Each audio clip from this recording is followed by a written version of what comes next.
Hope you're good and enjoying your year end. So there's been some renewed interest in this old video of mine, uh, thanks to Get a Clue for highlighting what was in the video, and Harsh as well. Um, so I just wanted to revisit it to address some people who've been asking me if I really think that this crime was committed by a single individual with multiple knives. And also, some other critics who have put forward that perhaps Brian Koberger did in fact do this, but just with various weapons. Like, that does seem to make sense to them. So I need to explain that that is not what I meant. Um, when I asked, did he have a spare K-bar, I really did mean that sarcastically.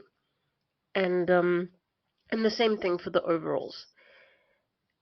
And I mean, maybe it wasn't appropriate for me to be sarcastic, so if any confusion is my doing, I really do apologize. But, no, that is not what I meant, for those of you who have been asking. So I wanted to look at, like a similar concept. It's not really the same thing exactly, but it's really interesting though. I think you guys will like it. Um, and you'll like this quote as well. I'm sure many of you have already seen it. Um, But we have here Locard's principle, and we have the quote by Edmund Locard himself, the forensic science OG. And it says, well, I mean, basically what this means is that no items can leave an interaction unchanged by each other. Okay. And that's kind of how I like to paraphrase what this principle means. And I mean, how cool is that actually, right? I mean, he's saying here that people can lie and forget things, but the ultimate witness is always going to be the environment. So not only do you leave a part of yourself in an environment, but the environment will also contribute to what you take away with you. And I mean, broadly speaking, that could relate to a number of things, especially in terms of a crime. That could relate to hair, DNA, blood, fibers, etc. So when I made this video, who was really first, I was thinking along these lines. That if a single perpetrator commits a crime and then immediately commits another crime right afterwards because he can't do two things at once, the first crime that he committed is going to be coming with him into the next one, as per Locard's principle, right? And I think that the consequence of that shouldn't really be oversimplified. Despite my sarcastic comment, which I've retracted, I don't believe that the changing of a knife could alleviate that. So, I mean, I've emphasized an important part of this quote here, which is physical evidence cannot be wrong. It cannot perjure itself, it cannot be wholly absent. Only human failure to find it, study it, and understand it can diminish its value. And I think that this shows that, the shortfall of physical evidence is actually the human element, not the physical element. So, I mean, without being too bold, I am going to say that I think that a lack of evidence or odd looking evidence is its own type of evidence, possibly of something else. And for those of you who are insisting that the PCA is not the full picture and we're simply not entitled to all the information, so, of course, they know the order, they're just not saying so. Yes, obviously that's possible. I mean, anything's possible. I don't know what they know. I'm not, despite how it looks, I'm not actually trying to be a troublemaker. I do have some questions. This channel is purely philosophical. So, I mean, think about it like this. If they do know the order of the attacks, by whatever means, that would be highly supportive of a single attacker, wouldn't it?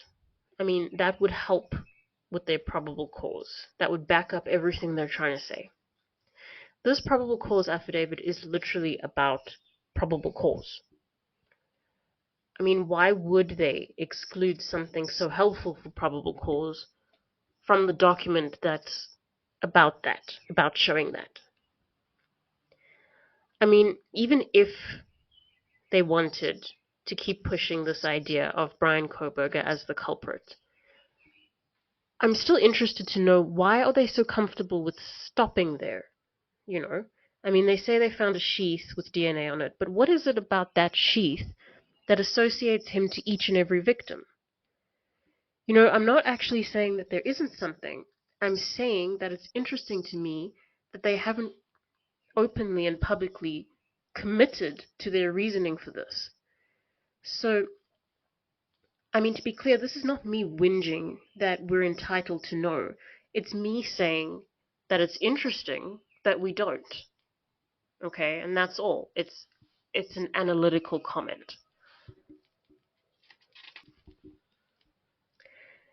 And now some people have told me that I ought to include in this that the Consalves family said that the injuries don't match. In this analysis of one versus multiple attackers. And I can see why they think that's a good idea. I can see why it looks like it should be there, and I do appreciate that. Respectfully, I do not want to be touching this point. There's a few reasons. Firstly, look, I'm not entirely sure what they meant by that.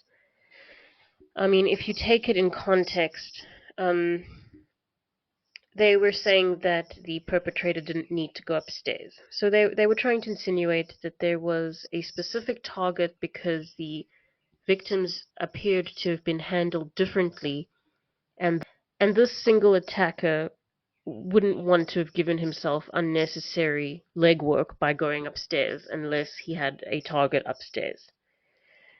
So, I mean, inconsistent injuries might look like they suggest multiple attackers, but that doesn't really seem to be how the family took it for some reason. Um, they're stressing a scenario that relies again on a single attacker, and all that really does for me is reiterate this interesting commitment to a single attacker, which to date is still, as far as we know, baseless because they haven't said. So, I mean, look, the main reason I don't want to go there is because I actually have no idea what a single perpetrator would go through in trying to accomplish these four horrific acts one after the other. A criminologist may be able to explain that. I mean, I don't know how things would change throughout the course of these crimes. I don't know if it would depend on the fitness of the attacker, the rate of fatigue, his stress. I don't know. I also want to say that, here on YouTube, if you know, rather don't explain that here. I think that the point that I'm trying to make with this video here is that the single attacker belief isn't explained in the PCA. Okay, there isn't an obvious basis for it, but there's an obvious commitment to it. And if it were in the PCA, I feel that it would do nothing but help them. So why is it not? This document has a goal. Like everything in life, it has a goal. And if something is excluded, we do need to entertain the possibility that it's excluded because it's in conflict with the goal. It's problematic for what they're trying to say. That may or may not be the case. I don't know. I'm simply putting out the question. But in all honesty, I wouldn't underestimate this PCA. Despite some inconsistencies, I do think it's cleverly written.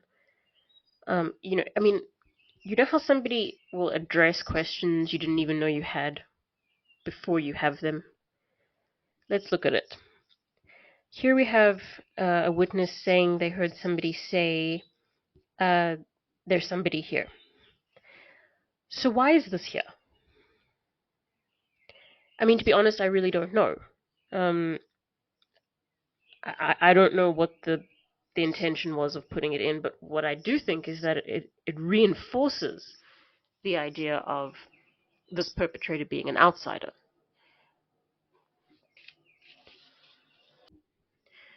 I think that if this person's presence is worthy of a comment, then it is more likely that them being there was a surprise. Um, it's okay, I'm going to help you. What is this about? I mean, it's strange. And look, maybe not to the desired extent, but I think that it does soften the lack of the 911 call prior to the frozen shock phase. Um, there wasn't any sign of a hostile conversation before Dylan Morton actually said she saw this person walking past her door. I feel that severity is softened up until the point of the frozen shock phase. And I think that the sentence helps to do that. Um, Look, I'm not commenting on whether these things are untrue. I'm just saying that they're there for a purpose. I really I wouldn't lightly underestimate this document or its goal.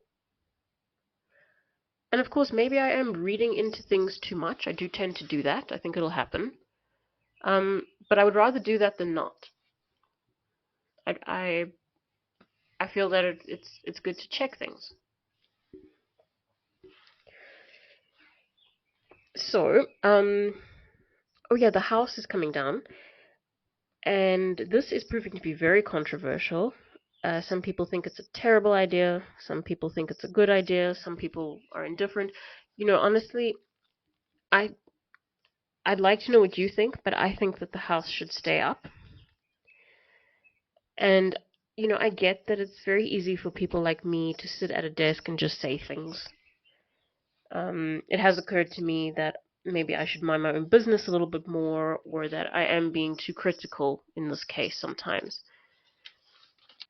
But even that doesn't really shake off my doubts about this. I don't know about you, but I think this case has developed a reputation for evasion, or ignoring things or sweeping things under a rug. And I think that tearing down the house echoes that. There's already a gag order in place. So I actually think that leaving the house where it is would be a gesture of openness at this point. At the end of the day, something horrific happened there. And there's really nothing that can undo or hide that. So, unfortunately, I think that acknowledgement would work best for this. From an evidential perspective, I mean, I have no idea what value that place may hold. I've never seen it. So it might be one of those situations where, we don't know what we don't know. I mean, we don't know where any of this is really going yet. So we don't know what value the house may have at some point. So I think that if it has to be torn down, my question would be about the urgency. Like why now? Um, but yeah, I mean, like I said, I would like to know what you think about this. Please do let me know. Okay, so I'm going to be starting up my Oscar Pistorius review playlist soon. Initially, I thought that's just a storm. Initially, I thought that I would conclude this Idaho playlist, but I've said that before, and I'm not sure if that'll happen. I think that if there is something to say, um, obviously we will talk about it. But I'm looking forward to hearing your thoughts on some other cases as well. I'd like to branch out a little bit, and yeah, see what you guys think. So yeah. Next up is Oscar Pistorius later on in the week, and I'm really looking forward to chatting to you guys about that. And have a beautiful day further. Bye.